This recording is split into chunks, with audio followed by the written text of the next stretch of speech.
That night still lives in my chest like a scar that refuses to fade. I was only 20, standing between my brother and my best friend, two people I loved more than life itself. And in one cruel moment, everything I believed about family, loyalty, and trust shattered.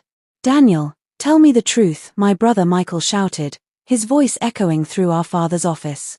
"Did you steal the $50,000 from the company account?" Daniel's eyes burned with disbelief and pain. "You think I'd ever steal from you?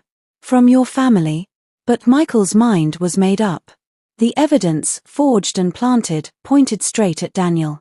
And I stood frozen, torn between the man who raised me and the boy who once promised, "I'll never let anyone hurt you." They dragged him away in shame that night. I remember the sound of his mother crying, the way Daniel turned back, not to plead, but to stare straight at me with eyes full of betrayal. 10 years passed. I tried to forget. Until one autumn evening, at a charity gala my brother hosted, I saw him again. Daniel. No longer the broken boy I once knew, but a man of power, success, and something darker behind his smile. He extended his hand to me and said softly, "Nice to see you again, Elena. It's been a long time." And that's when I realized he didn't return for forgiveness. He came for revenge. Before I continue this story, I want to ask you something. Have you ever trusted someone so deeply only for that same trust to be ripped apart by lies? Have you ever been caught between love and loyalty, not knowing which side deserves your heart? Because this story isn't just mine. It's for everyone who ever lost someone to betrayal. For everyone who ever wondered if time could really heal what the heart can't forget. If you've ever had a friend who turned into a stranger. If you've ever felt the sting of being misunderstood. Or if you've ever faced the painful choice between family and the truth. Then stay with me till the end of this story. Because what happened next will shake everything you believe about revenge, forgiveness, and love. And before we go deeper, medium skin tone hand pointing right, I want you to like this video. Speech balloon comment below if you've ever experienced betrayal. And bell subscribe if you love true emotional stories that touch the soul. Every share, every reaction, every comment helps stories like this reach someone who might need to hear it tonight. This is not just a story about revenge. It's a story about time, truth, and the price of silence. And as you listen, remember. Sometimes, the people who leave don't come back to make peace. They come back to remind you of the pain you never healed from. So grab your heart.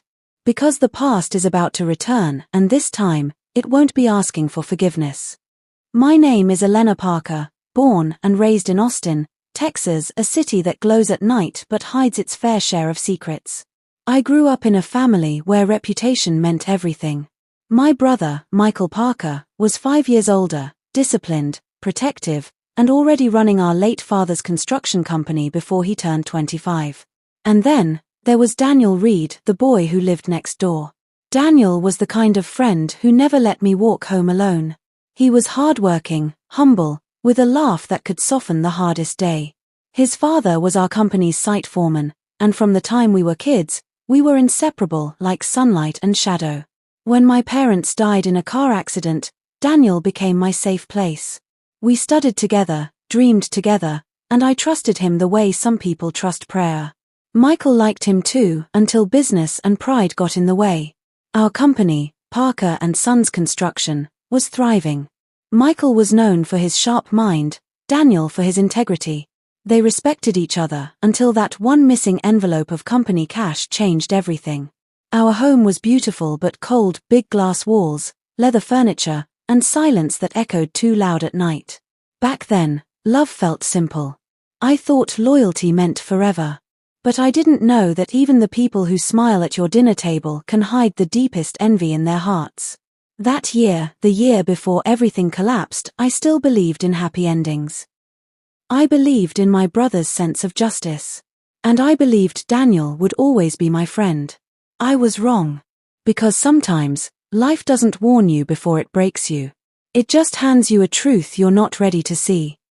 It had been 10 years since I last saw Daniel. 10 years of unanswered questions, of aching memories, of nights replaying his last glance, full of hurt, confusion, and betrayal. I wasn't expecting to see him again that night. The gala was my brother Michael's charity event, held in one of Austin's grandest hotels, crystal chandeliers, polished marble floors, the hum of soft classical music. Everything about the evening screamed perfection. But inside, I felt uneasy. Something in the air whispered that the past wasn't finished with me. And then, I saw him. Daniel. He was nothing like the boy I remembered. Gone was the nervous teenager who helped me study for exams. Instead, he stood tall, confident, sharply dressed, and impossibly composed. His dark eyes met mine across the crowded ballroom, and for a moment, time froze. I could see the years etched into his face, not just age, but purpose. Anger. Perhaps. Pain. Definitely. And something else, something unreadable. He crossed the room with effortless grace. Every step deliberate. My heartbeat raced, yet my mind screamed to step back. Elena. His voice was smooth, controlled, but with a weight I hadn't heard before. Daniel, I whispered, almost disbelieving. He extended his hand, polite, almost gentle. But I noticed the subtle tension in his jaw, the coldness in his eyes. This wasn't just a reunion. This was a reckoning. We talked. Briefly, cautiously. I asked about his life. He smiled, but it didn't reach his eyes. He mentioned work, travel, successes, all carefully chosen words. But there was an edge beneath the charm, a shadow I couldn't ignore. He didn't say why he was back. I didn't ask, not yet. Every time I looked at him, memories surged. The river where we spent summer nights, the tiny cafe we'd escaped to after school, the promises of friendship that seemed unbreakable. But this wasn't that Daniel anymore. Something had changed. And deep down, I knew the reunion wasn't innocent. He hadn't returned to catch up. He had returned for a reason. And that reason would shake everything I thought I knew about love, loyalty, and betrayal. Even after 10 years, some things don't fade. Daniel's presence stirred something in me I thought I'd buried forever. It wasn't just nostalgia, it was a pull, a gravity I couldn't resist. Over the next few weeks, we began seeing each other more, though carefully, cautiously. Daniel helped me organize charity events, his charm undeniable, his intelligence apparent. But beyond the surface, there was a tension, a quiet conversation between our eyes that no words could explain. I remembered the days we spent together as teenagers. The long walks along the river near our neighborhood, sharing secrets and dreams. He used to tease me endlessly, and I would roll my eyes, but secretly, I loved every laugh. Those memories resurfaced, warm and painful at once. One evening, we found ourselves walking along the same riverbank where we'd spent hours as teenagers. The city lights reflected on the water, casting golden sparks. Silence hung between us, comfortable yet loaded. "You've changed," I said quietly, trying to mask the tremor in my voice. "Not as much as you think," he replied, his gaze softening. "Some things never change." He told me about the years he spent rebuilding himself after being accused, the nights he lay awake thinking about what was stolen from him, not just money, but trust, innocence, and his future. He didn't speak with anger, though. There was sorrow, and something else, a longing for the connection we once had. We laughed again, remembering silly fights and childhood pranks. We shared coffee in small cafes, revisited old streets, and sometimes just sat in silence, letting the weight of lost years sink in. The more I saw him, the more I realized I'd never stopped caring. Love, once planted, had deep roots. And despite the betrayal, despite the pain of the past, my heart remembered its way to him. He touched my hand once, gently. I didn't pull away. It was electric, a mixture of old affection and new intensity. I knew that falling for him again was dangerous. Michael still ruled our lives in subtle ways. The past still lingered between us like a shadow. But in that moment, it didn't matter. We began to rebuild a fragile trust. I saw glimpses of the boy I loved, the friend I relied on, and the man he had become. Every smile, every quiet conversation, every lingering look brought us closer. And though I sensed that his return wasn't without purpose, I chose, for a fleeting moment, to simply love him again. Just as our hearts began to find each other again, the past came crashing back, heavier than ever. It started subtly. Daniel had been quietly investing in local businesses, always careful to appear helpful, generous, and supportive. At first, I thought he was just being kind, helping our family charity, mentoring young entrepreneurs, giving advice to Michael. But then, small things began to surface. A whispered conversation I overheard at a gala. A glance between Daniel and a business associate. Documents left carelessly on his desk, showing he was buying pieces of my brother's company. I confronted him one evening in the quiet of my apartment. "Daniel, what are you doing?" I asked, my voice trembling. His eyes, usually warm in the evening light, hardened. "I'm making sure justice is served," he said softly, almost casually. "Justice? Michael? He's my brother. He's not the man you think he is," Daniel replied, his voice low, controlled. "He ruined me, Elena. He destroyed my life, my reputation, my family's future. All because of a lie he created 10 years ago. Don't you see? I'm just returning the favor." I felt my stomach drop. I loved him, but this wasn't the boy I knew. The friend I trusted. This was a man fueled by revenge. Over the following weeks, our days were a mix of laughter and tension. We would talk about the past, reminisce, and share quiet, tender moments, but underneath, the shadow of Daniel's plan loomed. Michael remained oblivious, but Elena could feel the storm brewing. Arguments erupted. My heart wrenched every time Daniel showed a hint of cold calculation. Every time I glimpsed the fire behind his charming smile, I knew the end of our fragile happiness was approaching. I found myself torn between the man I loved and the brother I could not abandon. Between understanding Daniel's pain and fearing the destruction he was capable of. And then came the night that changed everything. I overheard Daniel speaking to a lawyer, arranging a move that would take control of the company from Michael. His words were precise, cold, and final. The man I loved had become a force that could ruin my family, and there was nothing I could do to stop him. I realized then that love alone could not save us. Trust had to survive the storm, and I wasn't sure if mine could. The night everything came crashing down began like any other, quiet, deceptive, normal. Michael had invited me to his office to discuss the company's upcoming merger, unaware that Daniel's plan was already in motion. The tension in my chest was unbearable. I knew that the moment of truth had arrived. Daniel entered the room, calm, composed, and with that same chilling smile that hid a decade of pain. Michael looked at him, confusion flashing across his face. "Daniel," Michael's voice faltered. What are you doing here?" "I came to finish what you started 10 years ago," Daniel said softly. His words were deliberate, measured. Every syllable carried the weight of anger, betrayal, and precision. Michael's face paled. I don't understand." "You framed me, Michael," Daniel continued. "You stole my future. You took my reputation, my family, everything I worked for. And now, it's time for the world to see the truth." He laid out documents, evidence, and emails, everything proving Michael had planted the money, falsified accounts, and manipulated the people around us. The room went silent except for the cold shuffle of papers. I felt my heart shatter in slow motion. Michael, my brother, the man I had always trusted, looked like a ghost. His confidence, his pride, his arrogance all stripped away in a single moment. Daniel turned to me, his eyes softening for just a second. "Elena, I never wanted to hurt you. I loved you, but I can't forgive what he did to me." Michael sank into the chair, his face buried in his hands. The weight of guilt and shame crushed him. I thought I was protecting the family. I never meant. Daniel's revenge was complete. He didn't scream.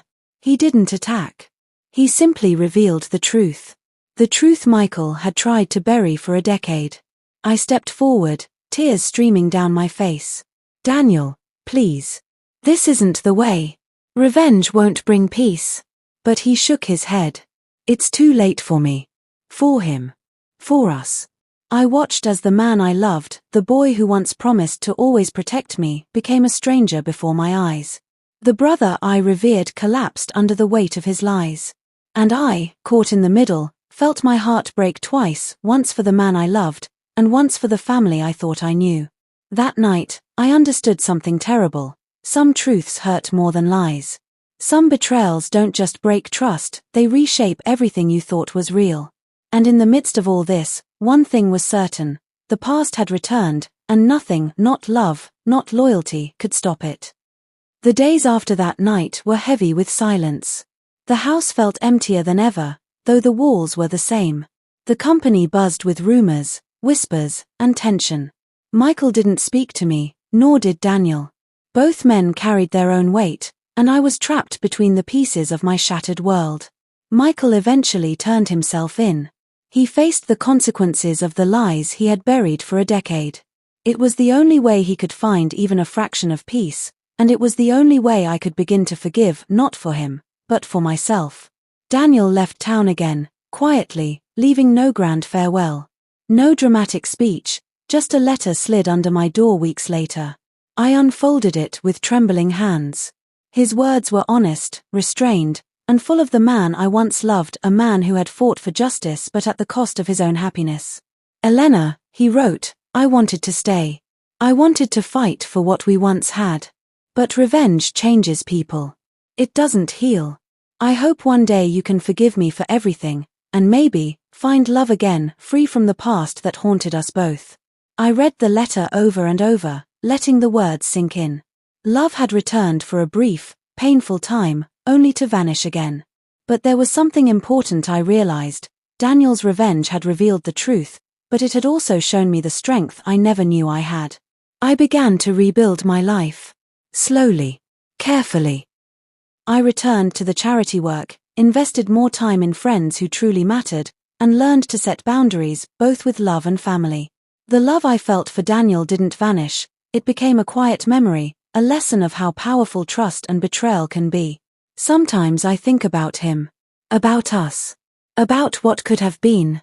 But I also think about Michael, about forgiveness, justice, and the price of secrets. The pain remains, but it no longer controls me.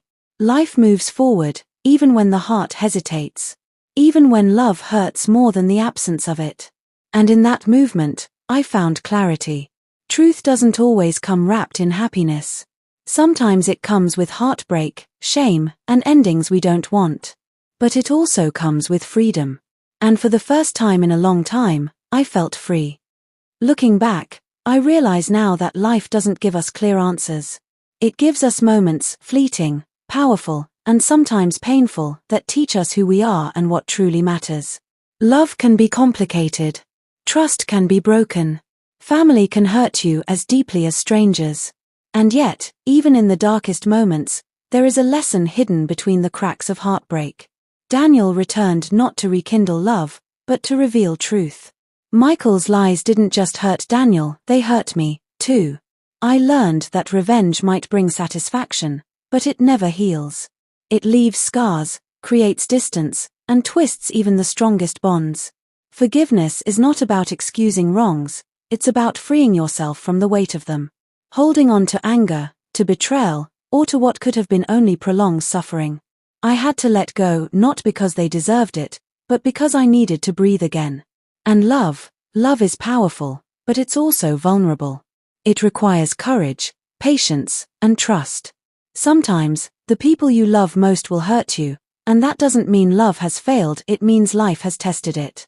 The past may return to confront us, but we have a choice, to be consumed by it, or to learn from it.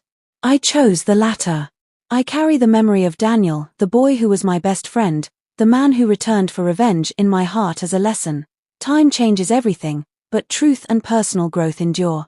And in that truth, I finally found peace. Thank you for staying with me through this story. Life, love, and betrayal are not always simple. Sometimes the people we trust most leave scars we never expected. And sometimes, the past returns when we least expect it, demanding we face truths we've tried to forget. Now I want to hear from you. Have you ever been caught between loyalty and love? Have you faced betrayal that changed how you saw the world?